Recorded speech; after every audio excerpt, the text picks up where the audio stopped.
जय श्री गणेशाय, जय श्री कृष्णा, जय श्रीमन नारायण। स्वागत है दोस्तों आप सभी का आपके चैनल जी जायसवाल यूट्यूब स्टोरी में। दोस्तों आज हम एक पौराणिक कथा सुनेंगे जिसमें वेद व्यास जी का जन्म है। उम्मीद करते हैं कि आप पूरी कहानी को ध्यान से सुनेंगे और कहानी अगर पसंद आएगी तो प्लीज़ कमेंट बॉक्स में हमें बताइए कि आपको हमारी आज की यह कहानी कैसी लगी। राजा उपरिचर एक महान प्रतापी राजा था। वह बड़ा धर्मात्मा और बड़ा सत्यव्रती था।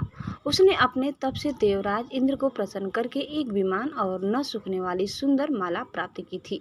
वह माला धारण करके विमान पर बैठकर आकाश में परिभ्रमण किया करता था। उसे आखेट का बड़ा चाव था। वह प्रायः वनों में आखेट के लिए जाया करता था। उपरिचर की रानी का नाम गिरिका था। गिरिका की बड़ी सुंदर और पवित्र हृदय था। वह अपने पति को प्रेम तो करती ही थी, ईश्वर के प्रति भी बड़ी आस्थालु थी। निरंतर भजन और चिंतन में लगी रहती थी। एक बार गिरिका ऋतुमती हुई। 3 दिनों के पश्चात जब वह शुद्ध हुई तो उपरिचर उसके साथ रमण करने से पूर्व ही वन में आखेट के लिए चला गया। राजा आखेट के लिए चला तो गया किंतु उसका ध्यान रानी के साथ रमण करने की ओर ही लगा रहा।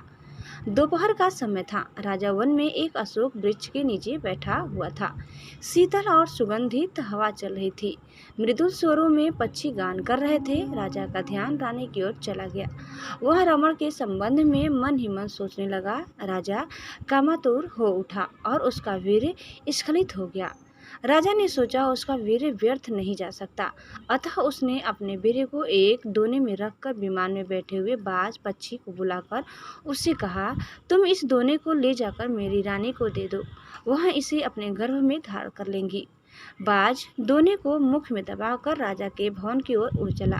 वह यमुना नदी के ऊपर से उड़ता हुआ चला जा रहा था। सहसा एक दूसरे बाज की दृष्टि उस पर पड़ी। इसने सोचा वह अपने मुख में खाने की कोई वस्तुएं दबाए हुए है, अतः उसने उस बाज पर आक्रमण कर दिया। दोनों बाजों में घमासान युद्ध करने लगा। परिणाम यह हुआ कि पहले बाज के मुख से दोना छूटकर यमुना के जल में गिर पड़ा। दोने में रखा वीर्य पानी में मिल गया। एक मछली की वीर्य पर दृष्टि पड़ी। उसने सोचा यह खाने की वस्तु है, अतः वह उसको पानी के साथ निगल गई। फलतः मछली गर्भवती हो गई। दासराज नामक मल्लाह को वह मछली शिकार में मिली।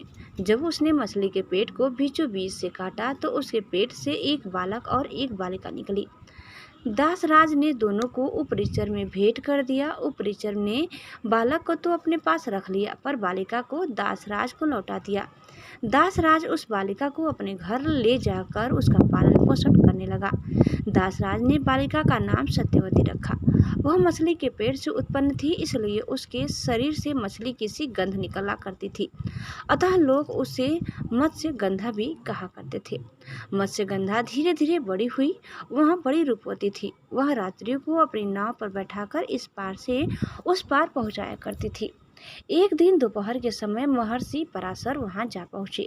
वे मत्स्य गंधा को देखकर उस पर मुग्ध हो गए।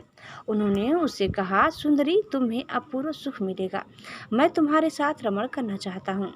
मत्स्य गंधा ने उत्तर दिया, महर्षि, आप यह कैसी बातें कर रहे हैं? दोपहर का समय है, आसपास लोग बैठे हुए हैं, मैं आपके साथ रमण कैसे कर सकती हूँ? पराशर जी ने योग शक्ति से चारों ओर कोहरा पैदा कर दिया और बोले, अब हमें कोई नहीं देख सकेगा। तू निश्चिंत होकर मेरे प्रस्ताव को स्वीकार कर ले। मत्स्यगंधा पुनः बोल उठी, महर्षि, मैं कुमारी हूँ, पिता की आज्ञा के अधीन हूँ। आपके साथ रमण करने से मेरा कौमार्य नष्ट हो जाएगा। मैं समाज में लांछित बन जाऊंगी। पराशर जी ने उत्तर दिया, तुम चिंता मत करो, मुझसे रमण करने के पश्चात भी तुम्हारा कौमार्य बना रहेगा। गर्भवती होने पर भी गर्भ का चिन्ह प्रकट नहीं होगा। मत्स्यगंधा फिर बोली, एक बात और, मेरे शरीर से मछली की सी गंध निकलती है।